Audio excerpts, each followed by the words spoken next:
그러니까 비율이 박수홍이 70 먹고 박수홍 외에 다른 사람들이 30 먹는다, 이 얘기 아니에요. 그러니까 200억을 벌었으면 결국은 박수홍이 140억을 가져가고 박수홍 형 측이 60억을 가져가는 그런 결과가 나오면 되는 겁니다. 10년 동안. 근데 횡령이 116억이라고 지금 주장하고 있잖아요. 그래서 이 140억에서 116억을 빼야 돼. 그러면 박수홍이 200억을 벌었다면 10년 동안 박수홍이 먹은 게 24억밖에 안 돼야 됩니다. 그리고 박수홍 형 측이 먹은 게 176억이 되어야 돼요.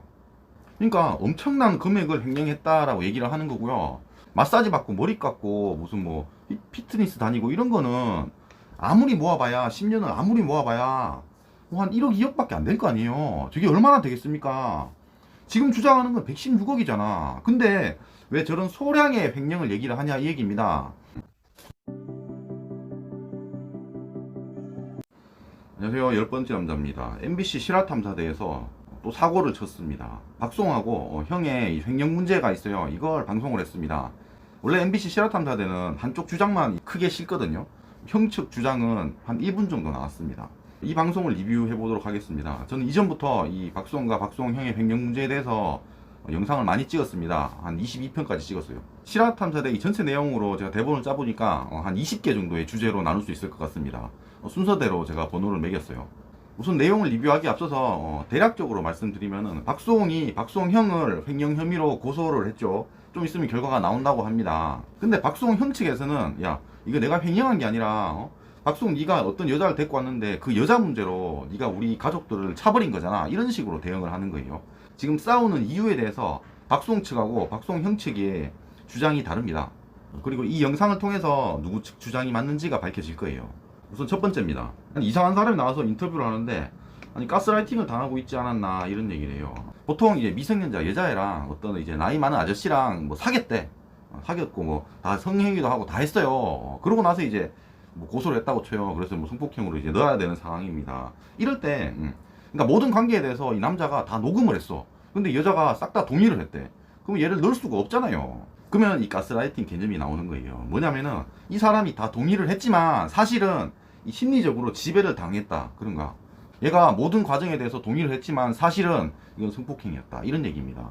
박수홍 형이 박수홍한테 모든 동의를 얻고 일을 다 벌렸어요. 하지만 박수홍은 심리적으로 지배당한 상태였기 때문에 그냥 동의를 해준 거다, 이런 주장을 하고 있는 거예요. 지금 가스라이팅이라는 개념이 미성년자는 그렇다고 칩시다. 미성년자는 사실 아직 성인이 아니니까. 근데 아니 성인한테 이 가스라이팅 개념을 들이밀면요 그냥 싹 다 처벌이 가능합니다. 박수홍이 이 모든 과정을 다 동의를 한 서류가 있다고 칩시다. 근데 박수홍이 야, 나 이거 다 동의한 건 맞지만 내가 지배를 당하고 있었어, 이렇게 해서 박수홍이 이긴다고 한다면 앞으로는 모든 재판에서 가스라이팅을 주장하게 될 겁니다. 그래서 말 같지도 않은 얘기입니다, 가스라이팅은. 두 번째입니다. 박수홍이 직접 나옵니다. 이 방송에 직접 나와서 출연한 이유에 대해서 얘기를 하네요. 이 자리가 30년 넘게 방송하면서 가장 어려운 자리인 것 같다. 제가 피해를 입었지만 더 이상 피해자가 나오지 않았으면 하는 마음으로 나왔다, 이래요. 그러니까 박수홍 형이 다른 사람 거 매니지먼트 해가지고 횡령할 수는 없잖아요. 가족이니까 가능했다 뭐 이 얘기하는 거 아니야. 그러니까 이게 말이 되냐고, 이 말 자체가. 박수홍이 왜 이 방송에 나왔는지 한번 생각해 보겠습니다. 이 사건의 처음 시작이 누구였냐 이거예요. 박수홍이 이제 그 고양이 채널이 있습니다. 검은고양이 다홍 채널인데 거기다가 누가 이런 댓글을 달았어요. 뭐 지인이 아니면 모를 만한 얘기입니다. 그러니까 박수홍 형이 그냥 출연료 막 부당 취득하고 뭐 아파트 뭐 상가 이런 거 다 가져갔다. 그래서 뭐 박수홍 뭐 아무것도 없고, 마지막에 보면 세무사가 말하기를 그 사기꾼들은 오래전부터 계획을 해가지고 뭐 법적으로 완벽하게 자기들 명의로 만들었다 막 이런 얘기 썼어요. 여기다가 박수홍이 대댓을 달았습니다. 그러면서 시작된 거예요. 평생 옆에 사람들 믿고 살았는데 크게 배신당했고 그걸 버티게 해준 게 다홍이다, 이런 얘기를 했습니다. 다홍이는 이 고양이 얘기하는 거예요. 지금 결혼한 마누라 와이프를 얘기하는 게 아닙니다. 다홍이도 처음엔 반대했었지. 특히 형 고양이는 절대 안 된다고, 고양이 만나면 내가 망한다고. 정말 말이 안 되죠. 뭐 이거는 어디 달았는지 모르겠습니다. 결국 이 유튜버 채널에서 언론 플레이를 시작을 한 거고요. 처음에 한 며칠 동안은 형 측에서도 대응을 하지 않았습니다. 그러다가 형 측에서 이제 기사로 대응을 했어요. 그러면서 이제 막 그 기사로 이렇게 싸우게 된 겁니다. 그러다가 박수홍이 패배 선언을 했습니다. 더 이상의 언플에 대응하지 않겠다라고 얘기를 했습니다. 그리고 쭉 오다가 지금 이렇게 실화탐사대에 나온 거잖아, 박수홍이. 형은 이제 언플을 안 하고 있다고. 형이 언플을 안 하는 이유는 또 마지막에 얘기를 하겠습니다. 결국 제 생각은 박수홍이 이 실화탐사대에 나온 이유 그냥 언플하려고 나온 게 아니냐, 그냥 이 얘기예요. 좀 있으면 이제 재판 결과가 나오니까 그 전에 이런 방송을 하게 되면 어떠한 영향을 끼칠 수도 있잖아요. 그래서 나온 게 아니냐, 그런 겁니다. 세 번째, 116억에 대한 설명을 합니다. 116억은 뭐냐면요, 그러니까 박수홍 측이 주장하는 겁니다. 박수홍 형이 10년 동안 116억을 빼갔다, 뭐 이런 얘기를 하는 거예요. 이게 횡령 금액인 거죠. 영탁 막걸리 때 150억 있잖아요. 그거랑 좀 비슷하다고 생각합니다. 뭐냐면 아니 116억이라고 얘기를 하고 그걸로 언론 플레이를 하고 있다면 116억에 대한 근거를 정확하게 얘기를 해야 되잖아요. 근데 그러지를 않고 있습니다. 하나씩 보겠습니다. 박수홍이 벌어들인 수익을 7대3으로 나누기로 하는 약정을 체결하고 30년간 같이 동업관계에 있었다. 그런데 그 돈들을 다 착복했습니다. 그래요. 우선 7대3으로 나누는 약정을 체결했다. 그래서 재산이 박수홍 7, 박수홍 형 측이 3 이렇게 있어야 된다 이 얘기입니다. 우선은 이게 시효 때문에 10년을 얘기합니다. 결국 10년 동안 116억을 횡령했다라고 얘기를 하는 거예요. 박수홍 정도의 연예인이라면 저는 제 생각에는 1년에 20억 정도는 벌었을 거라고 생각해요. 이 금액은 저는 정확히 알 수 없습니다. 그러니까 10년 동안 박수홍이 번 게 200억이라고 칠게요. 법인을 통하든 어쨌든 뭐 개인으로 들어왔든. 그러니까 비율이 박수홍이 70 먹고 박수홍 외에 다른 사람들이 30 먹는다 이 얘기 아니에요. 그러니까 200억을 벌었으면 결국은 박수홍이 140억을 가져가고 박수홍 형 측이 60억을 가져가는 그런 결과가 나오면 되는 겁니다. 10년 동안. 근데 횡령이 116억이라고 지금 주장하고 있잖아요. 그래서 이 140억에서 116억을 빼야 돼. 그러면 박수홍이 200억을 벌었다면 10년 동안 박수홍이 먹은 게 24억밖에 안 돼야 됩니다. 그리고 박수홍 형 측이 먹은 게 176억이 되어야 돼요. 이 실화탐사대 마지막에 형의 입장이 잠시 나오거든요. 잠깐 보겠습니다.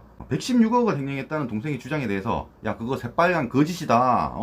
지금 소송 진행 중이긴 한데 수입 한번 규모를 봐라. 야 1년에 한 20억밖에 못 버는데 116억을 횡령했다면 말이 되냐 이런 얘기를 하거든요.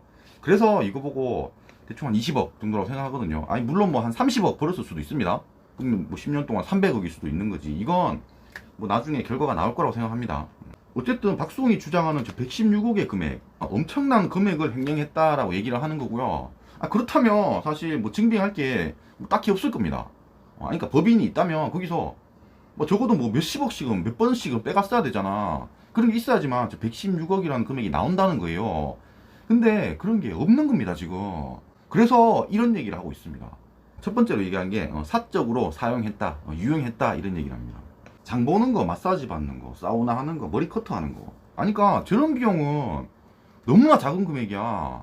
저렇게 해서 116억을 가져가려면 어떻게 해야 되냐면, 그러니까 116억을 1년에 365일이니까 10년이면 3650일이잖아요. 116억 자체를 3650일로 나누면 300만원 정도가 됩니다. 그러니까 이런 식으로 찔끔찔끔 빼가면요 하루에 300만원씩을 빼가야 돼요.